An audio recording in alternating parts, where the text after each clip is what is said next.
ভারতের কোনো এজেন্ডা বাংলাদেশে বাস্তবায়ন করতে দেওয়া হবে না বলে হুঁশিয়ারি দিয়েছেন বৈষম্য বিরোধী ছাত্র আন্দোলনের মুখ্য সংগঠক আব্দুল হান্নান মাসুদ।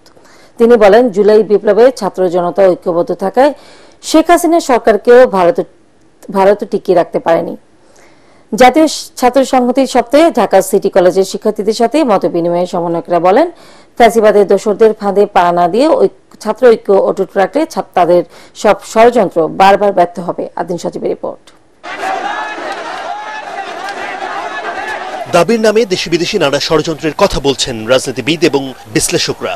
ছাত্র জনতার ঐক্য ভাঙতে ফ্যাসিস্টদের সব উস্কানি চক্রান্তের ব্যাপারে সতর্ক থাকার তাগিদও দিচ্ছে বৈষম্য বিরোধী ছাত্র আন্দোলন। ফ্যাসিবাদ আমাদের মাঝে আছে, তারা কিন্তু বাংলাদেশ থেকে যায় নাই। তারা আমাদের মাঝে যে জাতীয় ঐক্য সেটাকেই বিনষ্ট করতে চায় এবং এইটাই তাদের ইনভেস্টমেন্ট। আমরা যদি তাদের এজেন্ডা বাস্তবায়ন করি তাহলে আমরা ফ্যাসিবাদের কাছে হেরে গেলাম। ছাত্রদল, ছাত্র ইউনিয়ন কিংবা ছাত্র শিবির নিয়ে বিভেদ নয়, জাতীয় সংকটে সবাই একত্রে সব চক্রান্ত মোকাবেলা করবে বলেও জানান বৈষম্য বিরোধী ছাত্র আন্দোলনের সমন্বয়করা। তার দিল্লি থেকে এখনো স্বপ্ন দেখে শেখ হাসিনাকে যে বাংলাদেশ শাসন করবে, তবে এই প্রচেষ্টা আমরা কি ব্যর্থ করে দিব? আমরা ব্যর্থ করে দিব? এই দায়িত্বটা কাদের হবে? এই দায়িত্বটা আমাদের প্রত্যেকের। কারণ এই দেশের মানুষ এখনো বিশ্বাস করে শিক্ষার্থীরাই আগামী বাংলাদেশ নির্মাণ করবে। কারো সাথে আমরা দ্বন্দ্বে জড়াবো না। আমরা যেমন রাজপথে দাঁড়াতে কে ছাত্রদল করে, কে ছাত্র শিবির করে, কে ছাত্র ইউনিয়ন করে, কে ছাত্র ফেডারেশন করে, এটা দেখিনি, আমরা সামনে দেখবো না। মুখ্য সংগঠক আব্দুল হান্নান মাসুদ বলেন, এই একতা যতদিন থাকবে ততদিন দিল্লির কোনো এজেন্ডা এদেশে বাস্তবায়ন হবে না। ভারত থেকে আমাদের বাংলাদেশে শেখ হাসিনাকে টিকিয়ে রাখার জন্য তাদের আর্মি পাঠিয়েছিল। সে 5 তারিখে পলায়নের ভিডিও সবাই দেখেছি, কিন্তু ভারত কি টিকিয়ে রাখতে পেরেছে? আমাদের একতার কাছে, আমাদের সংগ্রামের কাছে তারা সবাই হেরে গিয়েছে। সেই দিনই ভারত বুঝে গিয়েছে বাংলাদেশের যতদিন প্রত্যেকটা শিক্ষা প্রতিষ্ঠানের শিক্ষার্থীরা ঐক্যবদ্ধ থাকবে ততদিন তারা চাইলে তাদের দিল্লি সে এজেন্ডা এই দেশে বাস্তবায়ন করতে পারবে না। জাতীয় ছাত্র সংহতি সপ্তাহে শিক্ষার্থীদের মুখোমুখি দাঁড় করিয়ে দেওয়ার সব ষড়যন্ত্র রুখে দিতে শিক্ষকদেরও ভূমিকা রাখার তাগিদ দেন গণ অভ্যুত্থানের নেতারা। শিক্ষা কার্যক্রমের বাইরে গিয়ে আদিন সচিব, এটিএন বাংলা, ঢাকা। চিন্ময় কৃষ্ণ দাসের সাথে ইসকনের কোনো সম্পৃক্ততা নেই বলে জানিয়েছেন সংগঠনটির নেতারা। স্বামীবাগ ইসকন মন্দিরে সংবাদ সম্মেলনে সংগঠনের সভাপতি সত্যরঞ্জন বৈরী বলেন, সনাতনী জাগরণ মঞ্চের ব্যানারে হিন্দুদের অধিকার আদায়ে চিন্ময় কৃষ্ণ সভা সমাবেশ করেছেন, যার সাথে ইসকনের কোনো সম্পর্ক নেই। এ সময় সাধারণ সম্পাদক চারুচন্দ্র দাস ব্রহ্মচারী বলেন, চট্টগ্রামে আইনজীবী সাইফুল ইসলাম আলিফের মৃত্যুর ঘটনায় ইসকনকে জড়ানোর অপচেষ্টা হচ্ছে। ইসকনকে নিয়ে মিথ্যা বানোয়াট ও উদ্দেশ্যপ্রণোদিতভাবে অপপ্রচার চালানো হচ্ছে বলে অভিযোগ করেন তারা। খায়রুল ইসলামের রিপোর্ট। বাংলাদেশ সনাতনী জাগরণ মঞ্চের মুখপাত্র চিন্ময় কৃষ্ণ দাসকে রাষ্ট্রদ্রোহ মামলায় গ্রেফতার ও কারাগারে পাঠানোকে কেন্দ্র করে মঙ্গলবার চট্টগ্রাম আদালত এলাকায় বিক্ষোভ করেন তার অনুসারীরা। এ সময় আইন শৃঙ্খলা রক্ষাকারী বাহিনী ও আইনজীবীদের সঙ্গে সংঘর্ষ হয় চিন্ময়ের অনুসারীদের। এক পর্যায়ে আইনজীবী সাইফুল ইসলাম আলিফকে কুপিয়ে হত্যা করে দুর্বৃত্তরা। আইনজীবী হত্যার ঘটনার পর ঢাকা ও চট্টগ্রামে ইসকন বাংলাদেশকে নিষিদ্ধের দাবি ওঠে। এই পরিপ্রেক্ষিতে বৃহস্পতিবার সংবাদ সম্মেলন করে ইসকন বাংলাদেশ। এ সময় সংগঠনের নেতারা বলেন, চিন্ময় কৃষ্ণের কার্যকলাপের জন্য ইসকন বাংলাদেশকে নিষিদ্ধের দাবি কোনোভাবেই যুক্তিযুক্ত নয়। তাকে সংগঠন থেকে বহিষ্কার করা হয়েছে বলেও জানানো হয়।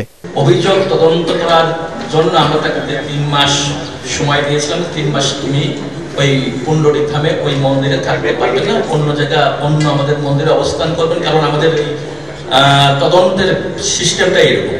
সেই শৃঙ্খলা ভঙ্গ, হাইয়েস্ট অথরিটির কথা তাকে অমান্যকরণ এবং নৈতিক স্খলন, এই দোষে সে দুষ্ট, এই কারণে তাকে স্থায়ীভাবে বহিষ্কার করা হয়েছে। তারা আরো বলেন, ইসকন কোনো ধরনের আন্দোলনের সাথে যুক্ত নয়। বেশ কিছু গোষ্ঠী সংগঠনের ভাবমূর্তি নষ্ট করার জন্য অপপ্রচার চালাচ্ছে। এখানে সম্মিলিত সনাতনী জাগরণ সংঘ এই ব্যানারে সে বক্তৃতা দিয়েছে বা কি করেছে, without our consent, without our knowledge এবং without our approval and permission. সেই জন্য ইসকন কিভাবে দায়ী হতে পারে? যারা অশুভ শক্তিকে পেছন থেকে তলকাটি নাড়ছে এবং তাদেরকে প্ররোচিত করছে বাংলাদেশের শান্তি শৃঙ্খলাকে নষ্ট করার জন্য, এবং সেই মুখ্য হাতিয়ার হিসাবে তারা আমাদের আন্তর্জাতিক কৃষ্ণ ভবনামৃত সম্পর্কে বারবার প্রশ্নবিদ্ধ করে তাদের চরিতার্থ করতে চাইছে। দেশের শান্তি শৃঙ্খলা রক্ষার জন্য যে কোনো ধরনের উস্কানিমূলক কর্মকাণ্ড থেকে বিরত থাকা এবং সমাজে শান্তি সম্প্রীতি ও স্থিতিশীলতা বজায় রাখতে সবাইকে একযোগে কাজ করার আহ্বান জানান ইসকনের নেতৃবৃন্দরা। খায়রুল ইসলাম, এটিএন বাংলা, ঢাকা। পতিত আওয়ামী ষড়যন্ত্র রুখতে দেশের ছাত্র সংগঠনগুলো একজোট হয়ে লড়াই করবে বলে একমত হয়েছেন ছাত্র নেতারা। রাজধানী পুরানা পল্টনে ইসলামী ছাত্র শিবিরের কেন্দ্রীয় কার্যালয়ে 34টি ছাত্র সংগঠনের এক বৈঠক শেষে একথা জানান ছাত্র সংগঠনের নেতারা। এ সময় বৈষম্য বিরোধী ছাত্র আন্দোলনের অন্যতম সমন্বয়ক হাসনাত আব্দুল্লাহ বলেন, দেশে আর ভয়ের রাজনীতি চায় না ছাত্র সমাজ। এটা কোনো স্বাধীন শিক্ষা ব্যবস্থা না, ব্রিটিশ প্রবর্তিত শিক্ষা ব্যবস্থা। ক্যাম্পাসগুলোতে যে ছাত্রদের বিরুদ্ধে বিভেদ তৈরি হচ্ছে এর সমাধান হতে পারে খুব দ্রুতই যদি ছাত্র সংসদ নির্বাচন হয় এবং যারা ছাত্রদের দাবির কথা, তাদের অধিকারের কথা ছাত্র প্রতিনিধিদের কাছে গিয়ে বলতে পারবে। অতীতের যে ছাত্র রাজনীতিটি রয়েছে, যেটি ছাত্রলীগ এবং বিভিন্ন সময় সরকারি দলীয় বিভিন্ন ছাত্র সংগঠন ইন্ট্রোডিউস করেছে, আমরা সেই ছাত্র রাজনীতির বিপক্ষে। বরং শিক্ষার্থীদের প্রতিনিধিত্বমূলক, যেখানে শিক্ষার্থীদের প্রতিনিধি করবে ছাত্র সংসদের মধ্য দিয়ে, আমরা সেই ধরনের ছাত্র রাজনীতি চাই। ইসকন নিষেধের ব্যাপারে আদালত হস্তক্ষেপ করবে না, এ বিষয়ে সরকারকে সিদ্ধান্ত নিতে হবে বলে জানিয়েছেন হাইকোর্ট। বিচারপতি ফারাহ মাহবুব ও বিচারপতি দেবাশিস রায় চৌধুরীর হাইকোর্ট বেঞ্চ এই কথা বলেন। এছাড়া আইনজীবী হত্যা ইস্যুতে সরকারের নেওয়া পদক্ষেপে সন্তোষ প্রকাশ করেছেন হাইকোর্ট। এদিকে ইসকনকে নিষিদ্ধ পেশাগত সুরক্ষার দাবি জানিয়েছেন আইনজীবীরা। ফজলে রাব্বির রিপোর্ট। ইসকন নিষিদ্ধের আবেদনের প্রেক্ষিতে বুধবার সংগঠনটি নিয়ে সরকারের অবস্থান রাষ্ট্রপক্ষের কাছে জানতে চান দেশের সর্বোচ্চ আদালত। জানতে চাওয়া হয় চট্টগ্রামের আইনজীবী সাইফুল ইসলাম আলিফ হত্যা সহ সাম্প্রতিক বিষয়ে সরকারের অবস্থানের বিষয়। এরই প্রেক্ষিতে বৃহস্পতিবার রাষ্ট্রপক্ষের আইনজীবী আদালতকে জানান, আলিফ হত্যার ঘটনায় 3টি মামলা ও বেশ কয়েকজনকে গ্রেপ্তার করা হয়েছে। ইসকন ইস্যুতে সরকারের কঠোর অবস্থানের কথাও জানানো হয়। এ সময় উচ্চ আদালত বলেন, ইসকন নিষিদ্ধ হবে কিনা সেটি সরকারের নীতিগত সিদ্ধান্ত, আদালতের হস্তক্ষেপ করা ঠিক হবে না। এখন তারা রাষ্ট্রযন্ত্রকে অস্থির করার জন্য তারা তাদের এজেন্ডাগুলো অলরেডি বাস্তবায়ন করে যাচ্ছে, কিন্তু আমাদের রাষ্ট্রের স্বাধীনতা সার্বভৌমত্ব রক্ষার জন্য আমরা যদি এখন ইসকনকে নিষিদ্ধ না করি, এটা ভবিষ্যতে রক্তের হোলি খেলার মধ্যে দিয়ে নিষিদ্ধ হবে। সবকিছুতে আসলে আমাদের আদালতকে যে আমরা ইনভলভ করে তাদের কাছ থেকে একটা আদেশ নেওয়ার চেষ্টা করি, এটা কিন্তু ঠিক নয়। আদালতও এই কথাই মনে করেছেন যে কিছু জিনিস বা বেশিরভাগ জিনিসই দেখা যায় যে সরকারের যেটি পলিসিগত ব্যাপার বা তাদের ইনভেস্টিগেশনের ব্যাপার, যেটাতে আদালতের কোনো এখতিয়ার নেই, সেটাতে তারা আসলে ইন্টারফেয়ার করতে চান না। আইনজীবী সুরক্ষা আইন প্রণয়ন ও ইসকনকে নিষিদ্ধের দাবি জানিয়েছে বাংলাদেশ সুপ্রিম কোর্ট আইনজীবী সমিতি।